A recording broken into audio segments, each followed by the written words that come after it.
جنرال رازق د جنرال رازق په زندان کې، شخصي زندان، په شخصي زندان کې، د سردارۍ په زندان کې. دا یو مخفي ځای و. زما سره د جنرال رازق یو قومندان بندي سو، د جمعه ګل په نامه و، چې د میل د پلو فتح مخکې د فتح در مخه تقریبا د ده په دا سرداري کې 15 کاله وتاکو پوسته یې وه. بیا ما ته وویل وایي زه دونه خبر ومه چې په دې سرداري کې دغه محبس ته، خو داسې نه وم خبر چې دغه محبس دی. ده ما ته دا دیوال داسې وټکوي، داسې چې زما پوسته د دا دیوال واخواته ده، دغه زما پوسته چې ده د دیوال واخواته ده. 15 کاله کېدل چې زه په دې نه وم خبر چې په دې ځای کې دغه محبس ده. حاجي صاحب د موږ هم ټیم نه ده همالته د جنرال رازق شخصي زندانونه لیدلی؟ ما لیدلی دی، ستاسې یو ویډیو ما لیدلی ده چې تاسې هلته تللي یاست، او د دې او هغه زندان چې و هغه نه و، دا موږ چې پکښې کې و دا داسې زندان و. دې ځای ته چې کم کسان راوستل دا د مرګ دپاره راوستل. د هغه زندانه څه دغه ایله کېدله انسانان، هغه چې تاسې ورغلي یاست، دا یې هغه کسان جنرال رازق 15 زندانه درلودل. یو زندان د ده په خپل کور کې و، شخصي زندان. یو د کاکۍ په نامه د ده یو قومندان و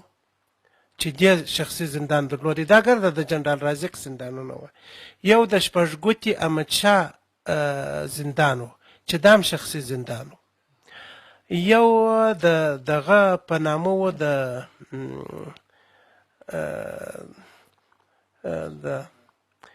سردار خان،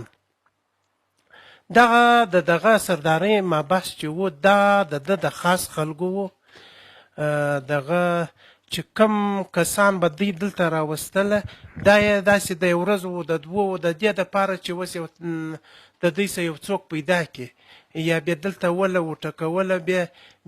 په دوی باندې اقرارونه کوله، بیا خلک په نیول. دې ځای کې هغه کس راوستی چې بیا نه ووځي چې خلکو ته ووایي. نو دلته تقریبا چې موږ په دا 3 کاله کې یو کوچنۍ چوله وه، در دې ما حسابله 238 کسان یې دې محبس ته راوستله. هلته زه د لارې په خاص لاره کې ومه چې دغه انسانان به ما داسې تر داسرې ورته کتل. 238 کسان ما یې ته حسابله پر دغه دیواله مې لیکې کښلې. نو بیا چې زه کله رایله سوم 33 کسان ژوندي ما ولیده چې هغه ما ته راله چې زما سره یې ملاقات وکړي. نور د ټولو یا پلرونه راته راله، یا یې اخشان راته راله، یا یې مور و پلار راته راله، زما سره یې ولیدل چې داسې زوی مې و، داسې په دغه نامه و. ډېر کسان پیدا هم سول، حتی اوس یو 10 ورځې در مخه لا 2 کسان پیدا سو په هغې کې شهیدان کړي وو. هغه کور کې 2 ورځې مخکې د نن ورځې تقریبا د نن څه 15 یا 20 ورځې مخکې په هغې کې 2 کسان نور پیدا سول چې دوی ایستله. بیا په هغې کې پاڼونه پر رانړول، سره څانان دوی ورته ویله، ډېر شهیدان دوی سرو څانانو ته وړل. د شپې یو رقم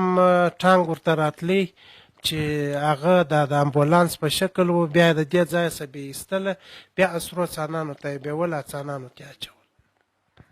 حاجي صاحب تر هغه وخت پورې چې تاسې همالته وئ څومره کسان شهیدان کړی وو جنرال رازق؟ خو ما تا ته وویله چې 238 کسان یې راوستل دې محبس ته. په دې کې 11 کسان د یو کاریزه صدۍ راوستل چې چاپه یې پر وواله، نو هغه خو نه پټېدله، هغه دوی په صحوه کې دې ځای ته راوستل. په هغو خو ګرد حکومت خبر سو، عمومي حکومت په خبر سو. بیا یې هغه کسان وکولي اردو ته ځینې وغوښتل، 11 کسان، او په دې کې تقریبا 3 کسان دوی له کړل چې واویستې پر واویستلې، چې یو د هغه ولي په نامه دی، زه یې پېژنم، اوس هم تعلق را سره لري، او یو د محمد ولی په نامه دی، یو د پای محمد په نامه دی. دغه 3 کسان چې دي، یو بل حفیظ صاحب یې کوي، نوم یې اوس هېر دی، چې دغه 4 کسان د دوی له کړل. نور چې دا څه کسان راله ژوندي نه ولاړه، دا ټوله په شهادت ورسېدل. حاجي صاحب 2 کسان چې زندان ساتونکي وو، هغوی کسان چې تا همدا اوس وویني هغوی سره څه رقم چلند کوي؟ د دوی زندان ساتونکي دوی موږ ته په 2 واره کې بدل سوله چې یو د تور عصمت ملګري وه چې خاص موږ ته د محبس ته راتله دوی اجازه نه درلودل د زلمي په نامه یو بل کس د بوراغا په نامه دغه کسان موږ ته راتلل خو کله چې د فتح راله د زلمي په نامه دا کس ما ونیوی زما یو ملګري نیولی و یو ځای بندي و ما ته زنګ ووهلی زه ورغلم زه په کندهار کې په 4 موضع کې امیر وم د فتح وروسته بیا هغه زلمی ما ولیدی هغه د چې ډېر ظلمونه یې کول یعنې زما و مخ ته خلک په وینو لړلي دي زیات دغه سپي دغه ظلمي ورېله کوله وه دا خلکو ته بیا زه ورغلم مجلس مې ورسره وکړ بیا مې ورته وویله چې ولې د خدای ظالمه داسې نو الله شاید دی چې هېڅ مې نه ورته وویل مال دا د خدای انتخام پر موږ راغلی اوس پر تا راغلی دی دا خو یو کشر د زندان ساتونکی و ما هغه کسان پیدا کړله چې زه ډېر ټینګ والی وم او زما ملګري یې ولي وه حتی زما لاس یې رامت کړی و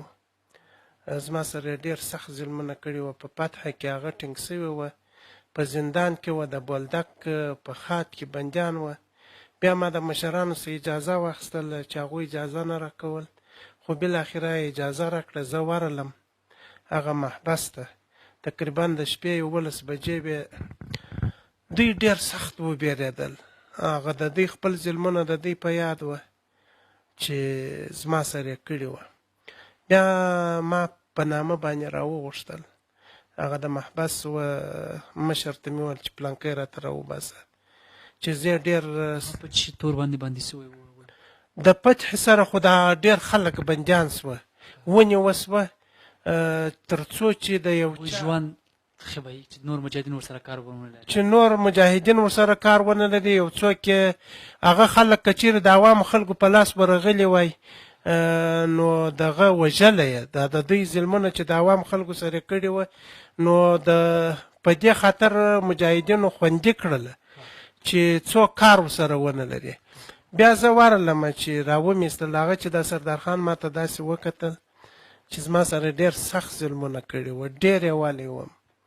او ډېرې شکنجې یې راکړې وې یخونه ګرمۍ لوږې یې راکړې وې ډېر وبېرېدی جنرال رازق په فرمان باندې د رازق خو نه جنرال رازق خو دلته نه و په دې شپو کې جنرال رازق مړ و د تاجین په نامه باندې تادین خان د تاجین خان بیا موږ د تاجین خان بندیان وو تاسو تادین خان بندیان هم چنان یاست و د تاجین خان بندیان وو بیا چې کله سردار خان زه ولیدم بدن یې په لړ سو زه پر ژره مچ کړم لاس یې رامچ کړي او ولا آغا جانه د نوي ژوند دې مبارک سه ما ته وویل بیا یې هغه د محبس و مشر ته وویله چې د صلاح الدین هغه په نامه و هغه ته وویله وایي الله پاک چې چاته ژوند ورکړي مرګ نسي ورکولی که مرګ ورکړي هغه ته ژوند نسي ورکولی د آغا جان خو 100% کې مرګ و خو بیا هم الله پاک دی وساتئ دا دی ژوندی دی موږ بندیان یو دی لا دی بیا د تاولا په نامه و چې هغه ما سره په د محبس کې ښه ګزاره وکړه ښه ژوند یې راسره وکړي نو هغه هم رالی د اجل الله په نامه و چې ما راغوښتل چې د میوند قومندان و زموږ د وطن دی دغه هغه مې هم راوغوښتی ورسره کښېنستم تقریبا 1 ساعت مجلس مې ورسره وکړ اخیره چې راولاړېدلمه بیا مې 10,000 روپۍ ورکړلې مال په دغه باندې یو شی وخورئ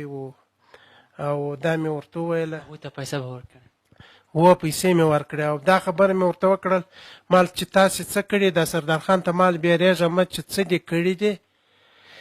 په دې دنیا مې هم بخښه درته کړې ده په آخرت کې هم مې بخښه درته کړې ده هېڅ مه بیریږه دغه دته خو هغه څه خبرې چې ده زما سره کم ظلمونه کړي وو هغه مې ورته بیان کړله نو مال نه په آخرت کې انتقام د څخه او نیم په ژوند کې ما په دې دنیا هم بخښلی او آخرت کې مې هم بخښلی حاجي صاحب محترم ځینې عکسونه موږ لرو چې غواړو ستاسو ویښو او